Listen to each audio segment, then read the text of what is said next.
Il n'y a pas de fatalité à ce que des millions de nos concitoyens tombent dans le chômage et la pauvreté. Il y a 7 millions de personnes privées d'emploi ou d'emploi stable dans notre pays, 30 à 50% de plus d'aide alimentaire à cause de cette pandémie, mais aussi à cause des choix faits par ce gouvernement. Ce qui veut dire qu'en France, un pays aussi riche, 10 millions de personnes vivent sous le seuil de pauvreté, dans notre pays.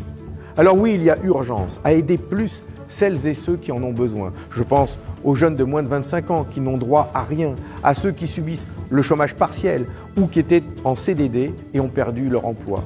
Je pense à celles et ceux qui survivent avec 800 € net par mois, à ceux qui pleurent devant leur commerce fermé, tous ces hommes et ces femmes qui ont dépensé leurs économies, épuisé leur trésorerie lors de la première vague. Aujourd'hui, ils ont besoin d'être accompagnés à 100%. Et je pense bien sûr aux femmes qui, encore aujourd'hui, gagnent moins que les hommes. La réalité, c'est que la pauvreté augmente et parallèlement, les 500 plus grandes fortunes de France totalisent un patrimoine de 730 milliards d'euros, encore en augmentation par rapport à l'an passé. C'est inacceptable. Il est temps de mettre à contribution ceux qui n'ont pas été au rendez-vous face à la pandémie, voire même ceux qui profitent de cette crise. Faisons payer les assurances, qui sont toujours là pour encaisser, mais jamais pour payer. Ceux qui ont profité de la crise, c'est aussi Amazon et les autres GAFA. Ces entreprises payent 2 à 3 fois moins d'impôts qu'une entreprise française. Non seulement ce sont des délinquants en col blanc, mais en plus ils profitent de cette crise tout en touchant de l'argent public. Nous disons que si Amazon encaisse ici, il doit payer ici. Créons une vraie taxe sur les GAFA, une taxe coronavirus. Mais ce gouvernement fait tout l'inverse.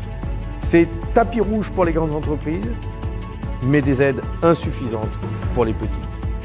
C'est de protéger toujours les plus riches, alors que 300 000 SDF dormiront dehors cet hiver. C'est toute la différence avec nous, avec le peuple de France, qui fait preuve de solidarité, de dignité, de courage, d'abnégation pour organiser les soins, les transports, l'éducation des enfants pendant la pandémie. Voilà pourquoi nous parlons encore de révolution, nous, les communistes, et que nous voulons reprendre le pouvoir sur l'économie et sur la manière de créer les richesses, sans exploiter les hommes et les femmes, ni épuiser la planète. Voilà la différence avec les autres.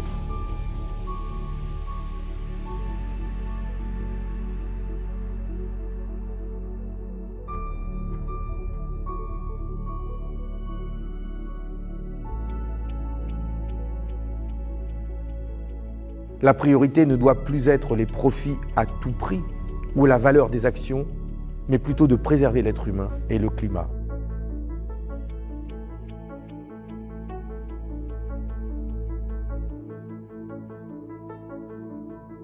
Et pour cela, il faut redonner du sens au travail, aux salariés, au rôle de chacun.